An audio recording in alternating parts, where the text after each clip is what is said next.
बेटा वैभव सूर्यवंशी, जिन्होंने रिसेंटली एक छोटा सा क्लिप जारी किया है, अपने हवाले से बातचीत की है, लेकिन उस छोटे से क्लिप ने इतनी चीजें हमारे सामने लाकर रख दी है कि उसमें बात करना जो है ना वो समझ नहीं आ रही कहाँ से शुरू करें कहाँ पर खत्म करें। तो मेरे साथ मौजूद है मोहम्मद मोहसिन साहब। मैंने सोचा कि he is the right man to talk about that. Mohsin साहब welcome. Thank you very much. Mohsin साहब सबसे पहले तो ये बताइए कि एक 15 साल बच्चा ये माइंडसेट रखता है, ऐसा पहले कभी देखा आपने क्रिकेटर के हवाले से? अच्छा, मैंने भी वो देखा है। एक तो उसमें 2-3 चीजें, एक तो उसमें इमोशनल टच बहुत जबरदस्त है, उसको आप देखते हुए थोड़े से इमोशनल हो जाते हैं, अच्छे खासे हो जाते हैं। हाँ। अच्छा, दूसरा उसमें जो बात आपने की बड़ी इंपॉर्टेंट है, उसमें जो उनके वालिदैन की एफर्ट है वो भी नजर आ रही है, जो उनके कोचेस की एफर्ट है वो भी नजर आ रही है। और इसका मतलब है कि फ्रॉम द डे वन उसके पीछे एक पूरी सोच काम कर रही है। ये बच्चा को हादसाती तौर पे नहीं बना, यानी जिस जगह पे वो खड़ा है, अगर जो उसका टैलेंट है, उसमें नेचुरल टैलेंट है, बॉर्न टैलेंट है, वो तो मौजूद है, लेकिन उसके पीछे बहुत सारी मेहनत, ट्रेनिंग और एक तरबियत शामिल है जो मैंने उसमें देखी है। तो वो खुद से नहीं, इसका मतलब है उसके कोचेस, उसके पेरेंट्स, वो खुद भी बाय नेचर जितना हम्बल और जिस तरह उसने इमोशनल और चीजों को जिस तरह सादगी से एक्सप्रेस किया है ना, दैट इज वंडरफुल, अमेजिंग। उसमें ना कोई बनावट थी, बिल्कुल ऐसी है, ना उसमें कोई मैनिपुलेशन थी, उसमें जो सिर्फ और सादगी थी। और जब आपके दिल तक कोई बात पहुंचती है ना, तो वो सिर्फ सच्ची बात होती है, ये ज़हन में रखिए। जब मैं मैनिपुलेट करके बात करूंगा तो आपको टच नहीं करेगा। हकीकत है। मोहसिन साहब, आई थिंक 6 मिनट की शायद डिस्कशन थी, बहुत थोड़ी सी, और उसमें काफी कुछ सामने आ गया, जैसे कि उनका माइंडसेट क्या है, उनकी ट्रेनिंग क्या है, वो सोचते किस तरह से हैं, वो टेक्निकल कितने हैं, मिस्टेक्स को किस तरह से देखते हैं। सबसे खूबसूरत बात आपको उस मोमेंट की क्या लगी है? सबसे जो खूबसूरत बात है ना, वो मुझे लगी है उनकी सोच, उसकी हम्बलनेस।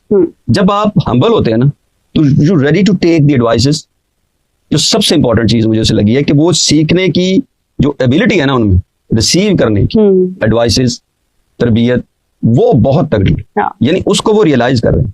मुझे उसमें जो चीज देखिए, सीखता बंदा कब है, जब वो सुनना चाहेगा, जब वो एडवाइस लेना चाहेगा। तो इसमें जो सबसे बड़ी जो मैंने चीज देखी है, वो लेना चाह रहे हैं कि हाँ जी, मेरे पेरेंट्स का वहां जिक्र हुआ, तो पेरेंट की तरबियत का वो कैसा जबरदस्त है कि उनके पेरेंट जो हैं वो इस बात पे उन्हें डांट सकते हैं जिसमें वरीड थे कि आपने अपने सीनियर्स के पांव क्यों नहीं छुए। ये बहुत बड़ी बात है। मतलब इसका मतलब है कि उनके पेरेंट्स को ये तो ठीक है कि वो क्रिकेटर है और उसके रन और उसकी परफॉर्मेंस पे तो ऑब्वियसली पेरेंट्स की नजर होगी, वो तो सबकी है। मतलब उसके रन और परफॉर्मेंस को तो सारे देख रहे हैं, कोचेस देख रहे हैं, फैंस देख रहे हैं, मैं आप देख रहे हैं, ऑब्वियसली पेरेंट्स देख रहे हैं। लेकिन जो चीज उसकी पेरेंट्स जिस पे वो घबरा रहा है, वो इस चीज पे नहीं घबरा रहा कि मैं गलत आउट हुआ थोड़े पे ज्यादा पे, ये नहीं। वो ये कह रहे हैं कि जी मैं अपने पेरेंट्स से माजरत करता हूँ कि मैंने पैर नहीं छुए, मैं एक फेज में अंदर चला गया। जाहिर है एक बंदा आउट होता है, वो किसी वक्त कोई चीज मिस कर गया, लेकिन उसको वो रियलाइज कर रहा है कि जी मैं अपने उस आउट होकर फेज के अंदर चला गया और मैं छुए बगैर चला गया। और बिकॉज सारे ही मुझसे सीनियर हैं, वो तो सबसे जूनियर है एज में खास तौर पे, तो वो सारे मुझसे सीनियर है, तो मैंने अगर उनके नहीं लगाया तो मैं अपने पेरेंट्स से माजरत करता हूँ। और जो साथ बैठे हैं उनके घुटनों को भी हाथ लगाया उन्होंने, उनको भी अपनी। तो ये जो उनकी पे सादगी और हम्बलनेस थी ना, ये मुझे बहुत टच किया उसने। कि इसका मतलब ये है कि एक पूरी फिलॉसफी दे के उसके पेरेंट्स ने भेजा है। जो बच्चा सीखना चाहता है, जो दरख्त अपने रूट्स के साथ लगा हुआ है ना, वो तनावर भी होगा, फल भी देगा, ये एक नेचर का लॉ है। तो जो अपने पाँव पे खुद खड़ा होने की कोशिश करता है कि जी कट के अपने पेरेंट्स से, अपने कोचेस से कहेगा जी मैं अपने दम पे खड़ा हूँ, तो वो तो एक छोटी सी हवा भी बर्दाश्त करना मुश्किल हो जाएगी। मतलब आजकल के दौर में जब एक जेंजी वाला टाइम है और जो बच्चे हैं वो बिल्कुल ही अपनी पेरेंटिंग से, घर के माहौल से, हर चीज से दूर जा चुके हैं। इतनी कम उम्र में इतनी फेथफुलनेस होनी, इतना बिलीव होना और इतना रिलीजियस होना समवेयर जो है, रिलीजियस में उसमें उनका फेथ भी नजर आ रहा है। हाँ, वो आपको लगता है कि ये इसका काफी हद तक पार्ट जो है वो उनकी पेरेंटिंग है? काफी हद तक नहीं, पूरी हद तक। कि उनके वालिदैन ने उनकी जो तरबियत की है, उनको अपने फेथ के साथ जोड़ा हुआ है, अपने कल्चर के साथ जोड़ा हुआ है, अपने बड़े छोटे के लिहाज के साथ जोड़ा हुआ है। ये चीजें बाहर तो लग रहा है कि क्रिकेट से उनका कोई ताल्लुक नहीं है, हाँ। लेकिन बिल्कुल इसी से ताल्लुक है। अगर आपने मेरी जितने भी चीजें, जितना जब से मैं एनालिसिस करता हूँ, मेरा इन चीजों पे बहुत ज्यादा बिलीव है कि जब आप क्रिकेट से, मेरी बात आप हर चौथे करते हैं कि जब आप क्रिकेट से अलहदा होते हैं, और ये जो बात है तरबियत से अलहदा हो जाते हैं, क्रिकेट से अलहदा हो जाते हैं, तरबियत नहीं है, तालीम नहीं है, पीछे फिलॉसफी नहीं है, कैसे आपने ग्राउंड में जाना है, किस तरह करना है। आप देखिए उनकी गेम सेंस देखिए कि वो कह रहे हैं कि वो मेरे साथ जायसवाल थे तो हमने सोचा कि हम मारेंगे। तो मैंने कहा हाँ मारेंगे, कॉन्फिडेंस देखें। वो इस तरह के जैसे वहां शुगल करने जा रहे हैं। उसने कहा तो उसने करना भी शुरू कर दिया। अच्छा, आगे जो बड़ी बात जो उन्होंने की वो ये थी, जो गेम सेंस है, गेम अवेयरनेस है, कि वो कह रहे कि ध्रुव जहर के बैट पे बॉल नहीं आ रही। तो मैं उनको ये नहीं कर रहा था कि मारें या कर, मैं उन्हें कह रहा था कि आप वक्त गुजारें, क्योंकि आप जब तक एक एंड पे खड़े रहेंगे तो टीम पे एक प्रेशर होगा, उस कप्तान को होगा कि ध्रुव जहर खड़ा है, ये किसी वक्त भी मारना शुरू कर सकता है। अच्छा, ये क्योंकि मुझे थोड़ी बहुत क्रिकेट की जितनी समझ है, जब कप्तान को पता होता है ये खड़ा है, तो अपने बॉलर को भी रिजर्व करता है कि जब इसने चार्ज करना शुरू किया तो इसको बॉल किसने करनी। तो वो बहुत सारी चीजों में ना कंफ्यूज होता है, क्योंकि उसके रिसोर्सेज आपके सामने दूसरी के जो मजबूत रिसोर्सेज हैं, मजबूत बैट्समैन है, वो खड़े हैं। तो अब वो उसकी गेम सेंस चेक करें कि वो अपने सीनियर को ये कह रहा है कि भाई आप वक्त गुजारें, जब तक आप खड़े हैं दूसरी टीम पे प्रेशर रहेगा। गेम सेंस भी मौजूद है उसमें। अच्छा, फिर उनकी गेम सेंस की ये देखें कि उन्होंने कहा कि मैं जब जिस बॉल पे मैं आउट हुआ हूं, हाँ, बहुत बड़ी बात है। कहते हैं मेरा शॉट ही नहीं। हाँ एग्जैक्टली, मैं मेरा वो शॉट नहीं है। हाँ, मैं अगला सवाल यही करने वाली थी। एक तो उन्होंने अपनी जिस तरह अपनी इंजरी उन्होंने एक्सप्लेन की कि उसकी क्या रीजन थी, हाँ, वो भी मैं इंजरी का बताता हूँ, बड़ा ही टेक्निकल लफ्ज बोला। दूसरा जो उन्होंने कहा कि मेरा जो मैं जिस तरह से आउट हुआ हूँ उसको उन्होंने कितना ओन किया और कितने एक आप कह लें कि बिल्कुल अपने वो कहते हैं ना कि आप मिस्टेक्स को ओवरकम करने की तरफ जा रहे होते हैं, आप उसको छुपा नहीं रहे होते हैं, अपना एहतसाब करते हुए उन्होंने उसको एक्सप्लेन किया। देखें, यही तो मैं कह रहा हूँ कि उनकी बात जो आज हमने हजारों इंटरव्यू हमने क्यों नहीं बात की उसमें। हाँ, रोज सारे प्लेयर इंटरव्यू देते हैं हमने, वो मैनिपुलेशन होती है। हाँ, मतलब मुझे पता है कि बड़ा प्लेयर आता है आके इंटरव्यू देता है, वो दुनिया का कोई भी क्रिकेटर हो, वो आके इंटरव्यू देता है, वो मैनेजर से भी पूछा होता है, मीडिया मैनेजर से पूछा होता है, एक्सपेक्टेड सवाल भी उसको जेहन में होते हैं कि आज मुझे मीडिया ये पूछेगा, उसके लिए वो प्रिपेयर्ड भी होता है, अल्फाज भी उसके होते हैं। वो सारी चीज मैनिपुलेटेड होती है, वो सोच के रस इसलिए नहीं होता कि वो दिल से नहीं निकल रही होती, दिमाग से निकल रही होती। इसने बड़ी सादगी से कहा कि जब मैं आया था तो वो एक मैं आउट हुआ, वो तो मेरी शॉट ही नहीं थी, तो वो मैं इसका मतलब है कि वो मेरी कोई शॉट नहीं थी, उसकी मेरी प्रैक्टिस वो नहीं थी, तो मैं उस पर आउट हो गया। तो और आउट हुआ तो मुझे अफसोस ये हुआ कि मुझे ये नहीं मारनी चाहिए थी, और अगर और खड़ा रहता तो 15-20 रन और ऐड हो जाते। तो ये गेम सेंस है। क्या बात। अच्छा, ये बात दूसरे ने भी कहनी थी, ये बात कोई और होता तो वो भी यही कहता, देखो यहाँ से निकलती, ये इसकी बात यहाँ से निकलती, जो चीज है जो सादा थी। फिर अगली बात जो उनकी बड़ी खूबसूरत थी वो ये थी कि जनाब जो इंजरी की बात आपने तो बड़ी ही टेक्निकल थी। इसका ये मतलब है कि आप 15 साल का तो उसको देख रहे हैं, जिसकी वजह से आज हमने इस टॉपिक को सिलेक्ट किया, लेकिन वो मेंटली पूरा बालग है। मेंटली उसको क्रिकेट का भी पता है, गेम सेंस का भी पता है, अपने कल्चर का भी पता है, और अपने रूट्स से भी पता है। उन्होंने कहा जी कि मेरे क्योंकि एंकल में इशू था, ठीक है, अब ये टेक्निकल बात है, मेरे एंकल में इशू था, मैं उस पर पूरी तरह जोर नहीं डाल रहा था, वो झिझक थी, ठीक है। अब जब ये यहाँ नहीं डालेगा जोर, कि टांग ने कहीं तो जोर डालना ना, तो वो उसके हैमस्ट्रिंग पे आ रहा है, तो वो जाहिर है कि ये आपको एक चोट लगी हो ना राइट टांग पे, तो लेफ्ट आपकी थक जाती है, ऑब्वियसली इसलिए थकती है कि आप सारा काम मुझसे ले रहे होते हैं। तो जब आपने मसल का इस लोड को ऊपर हैमस्ट्रिंग पे शिफ्ट किया तो वहां वो पुल हो गया, क्योंकि आपने सारा जोर एक मसल पे डाल दिया, तो वो उसकी वो ताकत नहीं थी लिहाजा उस पे। तो ये भी उनको ये एग्जैक्टली पता था कि ये मेरी इंजरी की कॉज क्या है। इसका मतलब ये है कि ये सबको ही पता होगा, ये सबको दूसरों को भी पता होता है, लेकिन ये जो बातें उन्होंने 2-3 की हैं जिस पे बात करना जरूरी था कि उनकी गेम सेंस मौजूद है, ही इज मैच्योर वन, और सादा है, अल्लाह उसे सादा ही रखे, जितनी देर तक सादा रहेगा।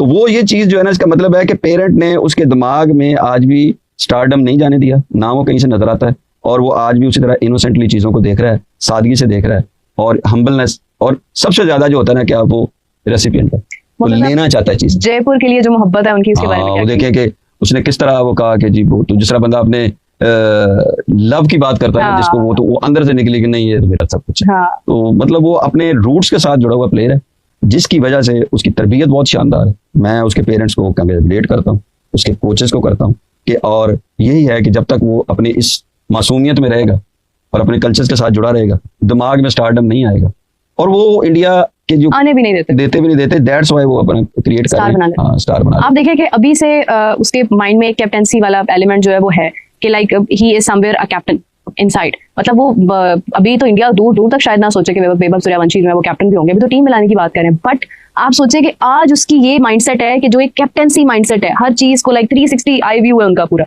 और उसके बाद ये है कि उन्होंने जब इस एज तक जाना है, तजर्बा हासिल करना है कि कल को वो कप्तानी करेंगे, तो वो किस लेवल का माइंडसेट रखते हैं। जाहिर है कि आज एक बंदे के पास 15 साल में गेम सेंस मौजूद है, वो अपनी क्रिकेट को भी जानता है, वो अपनी इंजरी को भी जानता है, वो अपने पिछले मैच में जो आउट हुआ है उसकी कॉज को भी जानता है, और वो इस बात को भी जानता है कि जी मेरे सामने जो प्लेयर खड़ा है उसकी क्या वर्थ है, और उसके रन उसके बल्ले पे अगर बॉल नहीं भी आ रही तो उसके वहां से कैसे करना है उसको आपने बूस्टअप कैसे करना। एक तो ये देखें कि उसने उनको एक पॉजिटिव फ्रेम ऑफ माइंड में ले गए कि भाई आप सिर्फ अंदर ही खड़े रहेंगे तो दूसरों पे प्रेशर होगा। ये बात सबको पता है, मेरा ये कहने का मतलब है कि ध्रुव जुरैल को भी पता है, जायसवाल को भी पता है, पूरी टीम को पता है कि क्या बात है, वो सारे के सारे ट्रेंड है।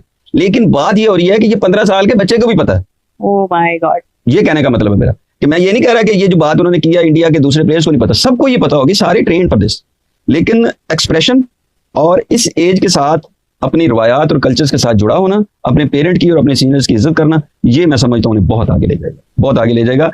जब आप स्टार बन जाते हैं ना, जब आप, एक सिंपल वर्ड, ये बात मेरी हमेशा याद रखें, जब आप क्रिकेट से बड़ा बनने की कोशिश करेंगे, क्रिकेट आपको मुंह के बल निकल गिराएगी, जाएगी। मुंह के बल गिराएगी, बिल्कुल ऐसे ही। उसके बाद आपकी इज्जत खत्म हो जाएगी। हाँ। क्रिकेट को ऊपर रखें, खुद हमेशा नीचे रखें और हमेशा सीखने के अमल में रहें। बहुत खूबसूरत बात की आपने मोहसिन साहब, वेरी नाइस। आपने जितना खूबसूरत उसने इंटरव्यू दिया है उतना ही खूबसूरत आपने एक्सप्लेन किया है, एंड आई एम ग्लैड कि I got the right person to talk about this. Again thank you so much, and I hope कि हमारी ऑडियंस ने भी डेफिनेटली हमारी छोटी सी डिस्कशन को एंजॉय किया होगा। एक हैदराबाद इंडिया की थी, दोनों तरफ हैदराबाद ने तबाही मचाती। एक तरफ इधर हैदराबाद थी जिनका जब पाकिस्तान सुपर लीग का सफर शुरू हुआ था, जो इनके ओनर थे ना, वो एक रेसलिंग बेल्ट लेकर आ गए थे और all the focus was on him, और वो अजीब अजीब हरकतें कर रहे थे। और जब टीम की परफॉर्मेंस निकली थी तो ये तो टेस्ट टीम सामने बनकर आई थी। मार्नस लबुशेन समझ नहीं आ रहा था क्या कर रहा है। जेसन गिलिस्पी जो पाकिस्तान का टेस्ट कोच था कुछ अर्से पहले, वो इस टीम का टी20 कोच बन गया। समझ नहीं आ रहा था कि यार मार्नस लबुशेन और जेसन गिलिस्पी करेंगे क्या। लेकिन जब से ग्लेन मैक्सवेल आया, ग्लेन मैक्सवेल, जेसन गिलिस्पी और साथ मार्नस लबुशेन का थिंक टैंक ग्रुप बना, और थिंक टैंक ग्रुप ने भाई साहब सामने जो मुकाबला था आज के एलिमिनेटर के अंदर मुल्तान सुल्तान से, वहां भी Ashton Turner, Steve Smith, Tim Paine coach था उस टीम का। तो Australia think tank versus Australia think tank था पाकिस्तान सुपर लीग में, और हैदराबाद ने आउटक्लास कर दिया उस्मान खान। भाई मैंने आपको बार बार बोला है कि अगर आप लोग बोलते हो कि पाकिस्तान सुपर लीग की परफॉर्मेंसेस को ही कंसीडर करना चाहिए पाकिस्तान नेशनल टीम के लिए, तो उस्मान खान को वापस लाने की तैयारी कर लो, क्योंकि भाई साहब ये तो one of the best batter बनके निकल रहा है। इसने लास्ट गेम में सेंचुरी मारी, आज के गेम में 50 मारी है, तो क्रूशियल तो परफॉर्मेंस पे परफॉर्मेंस दिए जा रहे हैं और क्या कर रहा है। लेकिन ये पाकिस्तान सुपर लीग नहीं होता, सब कुछ उधर नहीं होता है। पाकिस्तान सुपर लीग की अगर मैं स्ट्राइक रेट देखूं तो वो चांद पे, और अगर इंटरनेशनल टी20 की अगर मैं उस्मान खान की स्ट्राइक रेट देखूं तो जमीन पे। लेकिन मुझे खुशी आज मास सदाकत की, मास सदाकत ने भाई 64 रन लगाए, और 64 रन सिर्फ लगाई नहीं एज एन ओपनर आके, बल्कि गेम भी फिनिश किया। सो बड़ी क्लिनिकल परफॉर्मेंस थी हैदराबाद की तरफ से। शान मसूद ने थोड़ी सी इज्जत दी मुल्तान सुल्तान को, वरना उड़ा के फेंक दिया था आज मुल्तान सुल्तान को हैदराबाद किंग्स मैन ने, और जीरो से हीरो बन चुके। आधे टूर्नामेंट तक ये जीरो थे, 5 में से 4 गेम हार के बैठे थे, और मोहम्मद रिजवान ने बोला था टीम डिजर्व नहीं करती, उनको दिल का लगाव है लाहौर कलंदर से। ये देखो हैदराबाद किंग्स मैन ने मोहम्मद रिजवान को भी क्या जवाब दिया कि भाई साहब अब बताओ तुम डिजर्व करते हो, टी20 में नहीं करते, वो किसी को नहीं पता, लेकिन हम जरूर डिजर्व करते हैं कि हम अब पेशावर ज़ल्मी तो पहुंच चुका है फाइनल में, और इस्लामाबाद यूनाइटेड जो हारी थी उनके खिलाफ हम मुकाबला खेलेंगे। क्या पता फाइनल, और क्या पता पीएसएल जीत के निकल जाए हैदराबाद और हम सबको शर्मिंदगी हो, जो सबने बोला था अभी कौन सी टीम पकड़ के लिए आए हैं। क्या कमबैक किया हैदराबाद ने, लेकिन दूसरी हैदराबाद ने भी बड़ा जबरदस्त किस्म का कमबैक किया। 244 का टारगेट देने के बाद भी मुंबई इंडियन आज का ये मैच हार गई। मतलब तोबा हो, लोग ढूंढते रहे कि इसका कसूर उसका कसूर। भाई साफ और सीधी सी बात है, जो फॉरेन कंटेंजेंट है ना, यानी आज रायन रिकल्टन और विल जैक्स को तुम लोग देखो, क्या ताबड़तोड़ किस्म की उन्होंने ओपनिंग आज पारी लगाई। 7.1 ओवर्स के अंदर 93 रन, 93 पे पहला विकेट गिरता है, तकरीबन 100 रन की पार्टनरशिप लग चुकी होती है। और उसके बाद कप्तान सूर्या कुमार यादव, इंडिया के कप्तान, मुंबई इंडियंस के कप्तानी, एशिया कप में फेल हुए, वर्ल्ड टी20 में फेल हुए, लेकिन टीम ने डिलीवर किया। पहला मैच में बहुत इंपॉर्टेंट परफॉर्मेंस आई थी यूएसए के खिलाफ, उसके बाद इनका बल्ला नहीं बोल सका। लेकिन आईपीएल शुरू होते ही सूर्या कुमार यादव जो थोड़ा बहुत वर्ल्ड कप में कर रहा था, वो उससे भी चला गया। मतलब आज 244 करने के बाद भी हार्दिक पांड्या जाके दीवार पे अपना सर मारेगा कि भाई साहब अब क्या करें।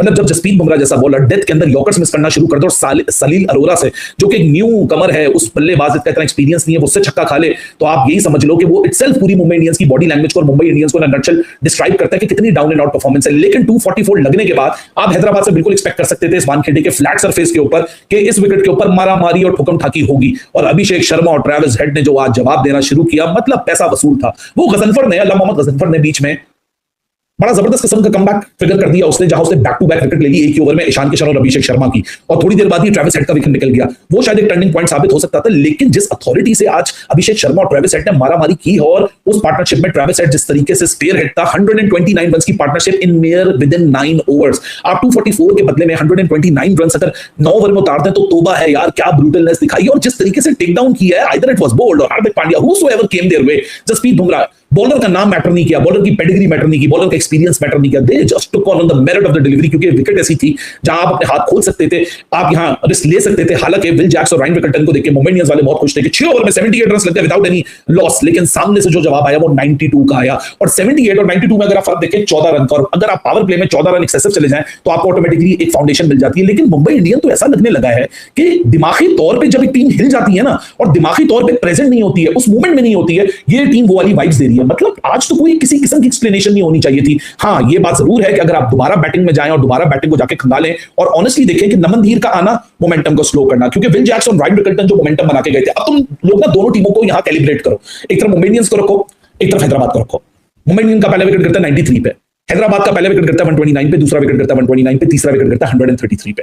129 129 133 in the space of 4 runs 3 wicket trigger हो जाती हैं। लेकिन जो आने वाला बल्लेबाज होता है, जो इन दोनों के आउट होने के बाद और ट्रेविस हेड की तीसरी विकेट गिरने के बाद जो आ रहे हैं हेनरिच क्लासन और नितेश कुमार रेड्डी, उसमें से हेनरिच क्लासन जिम्मेदारी लेता है और major chunk of the remaining runs को मुकम्मल करके जाते हैं, 65 रन्स इन 30 और deliveries. And my god, his brutal power, and I am so happy to see Heinrich Klaasen back in the hitting form, क्योंकि भाई साहब हेनरिच क्लासन जब मारता है ना यार, क्या क्लीन हिटिंग होती है। ऐसे जो अल्लाह मोहम्मद गजनफर को भी वो छक्का मारा है, that was an outrageous shot यार। ऐसा लग रहा था कि एक back of the length delivery को जिस तरह उसने डार्ट किया है और जिस तरह उस बॉल को क्रंच किया towards the backward point, that was a beauty of a shot. और बल्कि उसी ओवर में, वो तो चौथी बॉल पे छक्का आया था, उस ओवर की जो पहली बॉल का छक्का था, थोड़ा सा बॉल टॉस्ट अप किया है, फुलिश लेंथ के ऊपर बॉल था, आउटसाइड द लेग स्टंप था, क्लासन ने अपने आप को रूम दिया और जिस तरह उसने लॉन्ग ऑफ फेंस को क्लियर किया, 22 बॉलों में अपनी 50 मुकम्मल की। मतलब ट्रेविस हेड और अभिषेक शर्मा एक नशा था, ये नशे से भी बड़ा नशा था। इसलिए क्योंकि हेनरिच क्लासन मुझे जाती तौर पे बहुत पसंद है और मैं खुद भी थोड़ा सा बाइस हो जाता हूं हेनरिच क्लासन को लेकर। मैंने बार-बार बोल रहा है कि पूरे अगर इकोसिस्टम को उठाओ, पूरे ये T20 रेलम को उठाओ, मिड विकेट पे शॉर्ट आर्म जैब्स मारने वाला ना इस इंटरनेशनल क्रिकेट में हेनरिच क्लासन जो है ना, वो मेरे लिए टॉप ऑफ द लाइन आता है। क्योंकि क्या क्लीन हिटिंग करता है, क्या ब्रूट फोर्स इंट्रोड्यूस करता है। वंस इसके बल्ले से बॉल निकल के जाती है, you just keep on finding the ball wherever it is going to drop in within the crowd. मतलब छक्के भी छोटे नहीं होते हैं, बट बुमराह को, गजनफर को, how he took them down, these are the quality bowlers. चलो अश्विनी कुमार को इसने बैक टू बैक चौके मारे 12वें ओवर के अंदर, चौथी बॉल पे, 5वीं बॉल पे, छठी बॉल पे, उस ओवर की पहली बॉल पे भी चौका था, एक ओवर पे तो 16 रन से बाउंड्री से ले लिए। चलो एक मोमेंटम सेट हुआ तो कोई विकेट्स गिरी थी, कैरीड ऑन टू दैट। लेकिन यही फर्क था मुंबई इंडियंस की अप्रोच का और एसआरएच की अप्रोच का। Seniors are not performing for Mumbai Indians. और सबसे बड़ा जो प्रॉब्लमैटिक इस वक्त एक बंदा बना हुआ है वो सूर्य कुमार यादव बना हुआ है, क्योंकि सूर्य कुमार यादव एकदम से जो ये स्काई रॉकेट हाई आपका मोमेंटम था उसको लाके उसने डिप कर दिया अलॉन्ग विद नमन धीर। इन दोनों बल्लेबाजों ने नेट नेगेटिव बैटिंग की है। 5 बॉलों में 5 रन, 17 बॉलों में 22 रन।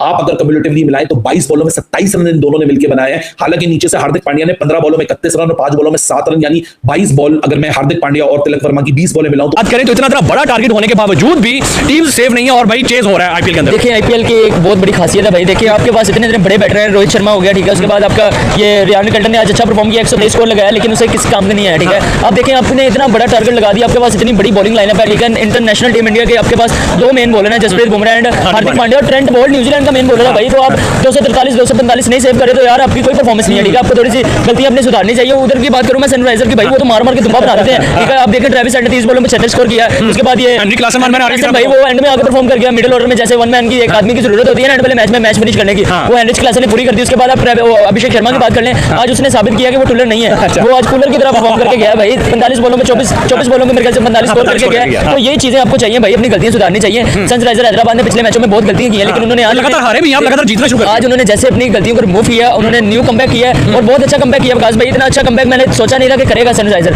देखिए आपका उनका मिडिल ऑर्डर बहुत अच्छा, उनका टॉप ऑर्डर बहुत अच्छा, उनका फिनिशिंग बहुत अच्छी है। देखिए हेनरिच क्लासन एक ऐसा बंदा है कि जो किसी भी टाइम अकेला खड़ा होगा, जैसे मैक्सवेल ने अफगानिस्तान को खेला था ना, वैसे ये हेनरिच क्लासन है, वो अकेला बंदा खड़ा होकर मैच को फिनिश कर सकता है। टीम मिडिल ऑर्डर परफॉर्म करे ना करे, टॉप ऑर्डर करे ना करे, हेनरिच क्लासन अगर दिमाग उसका फिर गया वो चेस करके जाएगा। वैसे ही आज उन्होंने किया तो अच्छा खेले हैं। नेक्स्ट भी मेरे ख्याल से मुंबई इंडियन नेक्स्ट सीजन में मेरे ख्याल से गलतियां अपनी सुधारेगा। या सूर्य कुमार यादव की मैं बात करूं ना भाई, सूर्य कुमार यादव ने आप देख लें नेशनल टीम में उसकी कोई परफॉर्मेंस नहीं है, ठीक है। T20 वर्ल्ड कप उठा के देख लें, उसके स्टैट्स कोई परफॉर्मेंस नहीं है। अभिषेक शर्मा परफॉर्म करता था, संजू सैमसन परफॉर्म करता था, उसके बाद ईशान किशन परफॉर्म कर जाता था।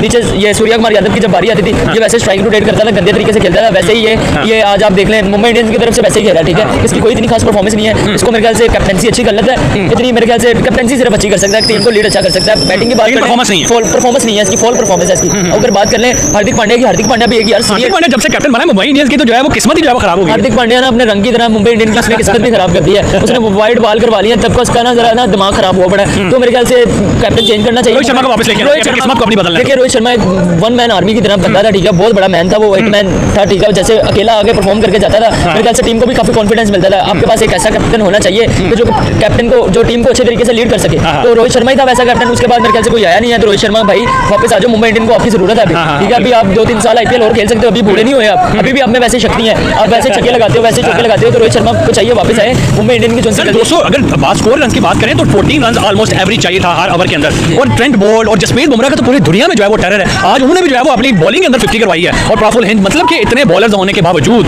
इतना जो है वो दुनिया का वर्ल्ड क्लास होने के बावजूद, बॉलर होने के बावजूद जो है वो क्लास नजर नहीं आई आज, वो फाइट नजर नहीं आई आज। आज जो है अभिषेक शर्मा ले गया, ट्रेविस हेड ले गया, आज जो है वो नीचे हेनरी क्लासन लेके नितेश रेड्डी बुमराह नो डाउट बहुत अच्छा बॉलर है, उधर से भी ऑस्ट्रेलिया कहते हैं उसका टेरर खत्म हो गया। जी टेरर के बाद नहीं है, बुमराह एक अच्छा बॉलर है, इंटरनेशनल में परफॉर्म करता है, इंटरनेशनल में परफॉर्म करता है वो। आप देखें उधर से ट्रेविस हेड था, ठीक है, ऑस्ट्रेलियन टीम का नंबर 1 बैट्समैन, ठीक है, उसके बाद अभिषेक शर्मा जो इंडियन टीम का नंबर 1 बैट्समैन है, तो दोनों तरफ से पलड़ा भारी था, उधर भी अच्छे बैट्समैन थे, इधर भी अच्छे बॉलर थे, लेकिन उन्होंने अपने आप को अच्छा बैट्समैन साबित किया ट्रेविस हेड और अभिषेक शर्मा ने। और हेनरी क्लासन की बात कर लें, वो तो बेस्ट है भाई, सारों से बेस्ट है वो। तो यही चीजें हैं, अभिषेक शर्मा, ट्रेविस हेड और हेनरी क्लासन जैसे मैच को फिनिश करते हैं। बुमराह को चाहिए थोड़ा सा, आप इतने सीनियर बॉलर हैं, आपको इतनी मारनी दिखानी चाहिए। उधर से पैट कमिंस ने भी तो बॉलिंग की है, उसको 40 स्कोर लग रहा है भाई, वो एक सीनियर बॉलर है, वो उसको मेरे ख्याल से वेरिएंट आते हैं। जिस तरह अब जो है वो सनराइजर्स ने अपनी जीत की लाइन पकड़ लिया है, और पहले अगर स्टार्ट के मैचेस देखे जाए तो कंटिन्यूसली हार रहे थे, अब जो है वो कंटिन्यूसली जीत रहे हैं। इसके पीछे क्या लगता है कि काव्या ने जो है इनकी क्लास लगाई है? देखिए मैं कहता हूँ इनकी क्लास लगनी चाहिए, जब कोई टीम अच्छा परफॉर्म नहीं कर रही उसकी क्लास होनी इतना चाहिए। पैसा लगाया हुआ काव्या ने, इतने जो है वो डेंजरस प्लेयर रखे होंगे। देखिए सर पैसा उनका आज काम भी तो है, देखा नहीं आपने कैसा परफॉर्म किया है। अभिषेक शर्मा ने आज परफॉर्म कर दिया यार, जिस पर उम्मीद नहीं थी होती कि यार ये करेगा कि नहीं, चलने पे चांद तक चल जाएगा, ना चलने पे घर तक ही रहेगा। तो अभिषेक शर्मा एक अच्छा परफॉर्म कर सकता है। आज अगर हम मुंबई की तरफ देखें ना, रियान निकल्टन ने सिर्फ परफॉर्म किया और उसी की वजह से इतना बड़ा स्कोर हो सका है। उसके अलावा जो है सूर्य कुमार यादव परफॉर्म नहीं कर पाए, हार्दिक पांड्या परफॉर्म नहीं कर पाए, और कोई खासा परफॉर्म नहीं कर पाए। रियान निकल्टन ने आज परफॉर्म किया, अगर वो ना परफॉर्म करता तो 150 स्कोर पे इंडियन टीम ने, मुंबई इंडियन ने पकड़ा जाना था, ठीक है। तो रियान निकल्टन मैच के अंदर भी 110 में जो है वो मुंबई इंडियंस आउट हो गई। देखें भाई इनका एक प्रॉपर माइंडसेट नहीं मिल रहा प्लेयरों का, इन्होंने इनको इनकी कैप्टेंसी नहीं मिल रही, कैप्टन को बताना नहीं आ रहा आपने जाके करना क्या है, तो इसी वजह से मुंबई इंडियन थोड़ा सा ना मुश्किल में पड़ी हुई है। तो नेक्स्ट टाइम आपको क्या लग रहा है कि सनराइजर्स जैसी टीम है, जिस तरह का परफॉर्म कर, इतना बड़ा स्कोर चेज करना बहुत बड़ी जो है वो एक चीज होती है, और पंजाब ने भी इतना बड़ा स्कोर चेज किया, क्या लगता है सनराइजर्स को कौन टफ टाइम दे सकता है? देखिए सनराइजर्स को दे सकता है टफ टाइम, तो आरसीबी दे सकता है, राजस्थान भी दे सकता है। राजस्थान में आप देखा जाए सूर्यवंशी आता है, जायसवाल आता है, मार के बुरा हाल कर देते हैं भाई। उधर से आप पंजाब में देख लें वो सिमरन, वो भी ऐसे दो जोड़ियां आती हैं भाई, जोड़ियां ही आगे कमाल करती हैं। आज आप देख लें ये दो जोड़ियां ट्रेविस और अभिषेक शर्मा, इन्होंने भी कमाल कर दिया। उसके बाद आप देख लें विराट कोहली और उसके साथ पता नहीं फ्लिप सॉल्ट आता है, फ्लिप सॉल्ट ये भी बहुत बड़ी जोड़ी है। तो भाई मैं कहता हूं कि कमाल। आईपीएल की क्या कौन सी क्लास पे चल पड़ी है, कौन से डगर पे चल पड़ी है? मतलब कि आधे से ज्यादा मैचेस तो 200 प्लस स्कोर्स हो रहे हैं, 230, 240, 222, 260 तक स्कोर जा रहे हैं। मेरी नजर में 240 250 आईपीएल की पिचेस के ऊपर ना बहुत कम स्कोर है, कम से कम 300 स्कोर होना चाहिए, 280 290, फिर शायद चेस ना हो। एक टीम बेचारी बहुत मुश्किल से 245 250 लगाती है, पीछे डीसी ने जो है वो 260 प्लस स्कोर किया, वो भी जो है आपने चेस कर दी। यही बात है ना भाई कि आपने जब एक माइंडसेट आ जाए ना इजी हो जाती है, 260 स्कोर लगा के यार 260 लगा दिया, आईपीएल का सबसे बड़ा स्कोर है, कोई चेस नहीं कर पाएगा। लेकिन इसको उनको ये नहीं पता कि वो किस माइंडसेट से आ रहे हैं, उनका क्या माइंडसेट है, उनकी टीम मैनेजमेंट क्या है। इस वजह से मेरे ख्याल से ये कॉन्फिडेंटली ज्यादा हाई कॉन्फिडेंटली हो जाते हैं। जब आप हाई कॉन्फिडेंटली होते हो तो फिर आप मैच हारते हो। कौन सी टीम लेके जा रही है फिर टाइटल? सर मेरे ख्याल से प्लेऑफ में कौन जा रहा है? प्लेऑफ में आपको सनराइजर्स नजर आएगी, आरसीबी तो वैसे ही है, ठीक है, राजस्थान भी वैसे ही है, और पंजाब, 4 टीम। बड़ा टारगेट मतलब रोजाना का, तो ये रोजाना का हो गया, मतलब ड्रामा बन गया। मतलब 250 स्कोर भी बोल रहे हो तो ऐसा लगता है कि यार बड़ी आसानी से जीत जाएंगी। मतलब कि इनकी ओपनिंग स्टैंड बड़े कमाल है। मतलब जो ओपनर दो आते हैं आज भी, जिस तरह अदरले वाली बैटिंग की अभिषेक शर्मा ने, ट्रेविस हेड ने, उन्होंने बताया ट्रेंट बोल्ट जैसा सीनियर बॉलर, जसप्रीत बुमराह जैसा बॉलर, हार्दिक पांड्या जैसा बॉलर, एक बॉलर ने उन्होंने थोड़ी सी अच्छी बॉलिंग की जिसकी वजह से मुझे लगा कि ये टर्निंग पॉइंट हो सकता है। लेकिन उन्होंने कहा रुको जरा, नीचे भी पार्टी शुरू हुई, अभी नीचे हेनरी क्लासन है, नीचे नीतीश कुमार रेड्डी है, वो अरोरा है, सलील अरोरा है, और देखिए आप हेनरी क्लासन है, उन सब ने जो है सलील अरोरा और हेनरी क्लासन ने आज फिनिश कर दिया। मतलब कि जिस तरह की सनराइजर्स हैदराबाद, और देखें आप स्टार्टिंग वाले मैच सनराइजर्स हैदराबाद हार रही थी, लेकिन आप देखिए काव्या ने भी क्लास लगाई, पैट कमिंस को उन्होंने वापस बुलाया टीम में। आप देखिए पिछला मैच भी ये जीते, ये मैच भी जीते। अभी इस टीम में ईशान किशन जल्दी आज आउट हो गए, लेकिन जिसकी इतनी अच्छी फॉर्म लगी हो, लेकिन भाई जो तबाही फेरी है ऊपर से ट्रेविस हेड ने। आज का मैच आप कह सकते हैं आईपीएल के जितने मैचेस देख रहे थे, आज के मैच में लोकल प्लेयर्स को छोड़ के मुझे लगता है कि सब फॉरेन प्लेयर्स ने यहाँ पे बड़ी अच्छी बैटिंग की। मुझे लग रहा था कि अगर आखिरी ओवर थोड़े और अच्छे लग जाते तो 270-80 तक जा सकता था, लेकिन मैं आपको ये भी बात बताता हूं 270-80 तक भी जाता, ये भी चेज हो जाना था। पंजाब ने चेज किया डीसी के खिलाफ। इतनी तगड़ी टीमें हो गई, मतलब ओपनिंग स्टैंड इतने तगड़े हो गए भाई। 6 ओवर में 92 स्कोर था सनराइजर्स हैदराबाद का। जब आपने चेज करने जाना है तो क्रिकेट इस तरह की होती है, ये दुनिया को बता रहे हैं कि यार क्रिकेट को अब आप एंटरटेनमेंट बना लो, क्रिकेट खेलनी है तो इस तरह खेलो, 6 ओवर्स में करना है, बॉल की तरह खेलो, बाकी प्लास्टिक बॉल की तरह खेलो, जैसे हम छत पे खेलते थे अपनी मर्जी की बाउंड्री रखें, ये वो क्रिकेट हो रही है। मतलब कि आपको हर बॉल पे आप यॉर्कर भी सेव नहीं है बॉलर्स का, स्पिनर यॉर्कर्स मारेंगे यहाँ पे बचने के लिए। तो ये जो एंटरटेनमेंट का जो इन्होंने रिजीम चेंज एक हो गया क्रिकेट का, वो जो है मुझे लगता है, ये बात आपने बड़ी अच्छी की है कि जैसे दुनिया में रिजीम चेंज होता है पॉलिटिक्स का, यहाँ पे क्रिकेट का रिजीम चेंज हो गया, बिल्कुल ही चेंज हो गया। मतलब कि इम्पैक्ट प्लेयर वाला यार एक अच्छा जो है फैसला, मैं कहता हूँ कि यार क्रिकेट का मजा दोबारा हो जाता है। टी10 क्रिकेट अभी भी मुझे लगता है कि आईपीएल से ज्यादा टी10 की कोई मांग नहीं है। आईपीएल ही है, और आईपीएल को उन्होंने एंटरटेनमेंट का एक जरिया बनाया, लोगों को जिस तरह वो एंटरटेन कर रहे हैं, लोगों को जिस तरह की वो क्रिकेट दिखा रहे हैं, जिस तरह की लोगों को T20 वर्ल्ड कप का मजा आ रहा है भाई, पूरा जैम पैक। यार मुझे तो T20 वर्ल्ड कप में और आईपीएल में कोई फर्क नहीं नजर आया। इंडियन टीम ऐसे ही जो जैसे टीमें परफॉर्म करी इसी तरह इंडिया की टीम ने क्वार्टर फाइनल, सेमीफाइनल, फाइनल में परफॉर्म किया। इतना बड़ा टारगेट यार हमने हिस्ट्री में T20 के क्रिकेट में इतना बड़ा टारगेट प्लेऑफ मैचेस में नहीं देखा था। सर अगर हम सनराइजर्स की बात करें, पहले ये सोई हुई टीम थी, अब ये जागी कंटिन्यूअसली जीतती जा रही है, लेकिन मुंबई इंडियंस आखिर कब उठेगी? सूर्य कुमार यादव कप्तान का बड़ा इंपैक्ट है। इससे पहले ईशान किशन भी बड़ी फील्ड में नजर आ रहे थे, इससे पहले पैट कमिंस को, लेकिन उन्होंने काव्या ने पैट कमिंस को बुलाया है। अभी वो रेस्ट पे थे, उन्होंने कहा आ जाए भाईजान, अब प्लेऑफ वाले मैचेस आगे। आपने टीम को टाइटल पिछली दफा नहीं जितवाया था, इस दफा आपने आगे जितवाना है। मुकाबला बड़ा सख्त हो गया भाईजान। अब पंजाब किंग्स टॉप लेवल पे, आरसीबी, एसआरएच, राजस्थान रॉयल्स, ये ऐसी टीमें हैं, मुझे समझ नहीं आ रहा कि यार हम इनका टॉप ऑर्डर भी नहीं देख सकते पहली दूसरी को। सभी इतनी जबरदस्त क्रिकेट खेली, इनके पास जो ओपनिंग स्टैंड्स है वो बड़े कमाल है। मतलब एक जगह प्रिंस शारिया, प्राप्त सिमरन, यहाँ से जैकब बीथल ने लास्ट बड़ा धोया है। वैसे दिल्ली कैपिटल्स की किस्मत उठेगी कि नहीं उठेगी, इस दफा बैठ गए हैं, एटीट्यूड हार्दिक पांड्या जब से आए तब से जो है वो बाद दफा आपकी ईगो आपके लिए अच्छी भी होती है लेकिन बाद दफा आपके लिए बुरी भी होती है। मुझे लगता है कि ये सीजन ना उसकी ईगो से लेके बैठ गया हार्दिक पांड्या को। सूर्या कुमार यादव को देखें, वो टीम में भी कुछ परफॉर्मेंस नहीं थी, सारी टीम परफॉर्म कर रही थी, सूर्या से परफॉर्म नहीं हो पा रहा था। और यहाँ भी ऐसे ही है, वो मिडिल ऑर्डर में श्रेयस अय्यर को जो है वो कैप्टनसी बनाने की बातें हो रही है। श्रेयस अय्यर को कैप्टन बनाने की बात हो रही है। सूर्या कुमार यादव अगर आज परफॉर्म करते हैं मुझे लगता है कि 280-90 तक भी जा सकते हैं। मिडिल ऑर्डर बिल्कुल ही मुंबई इंडियंस का फ्लॉप हुआ है। सिर्फ रियान किल्टन की आप इनिंग्स निकाले, हार्दिक पांड्या के साथ उसकी पार्टनरशिप निकाले, बताया सब तिलक वर्मा से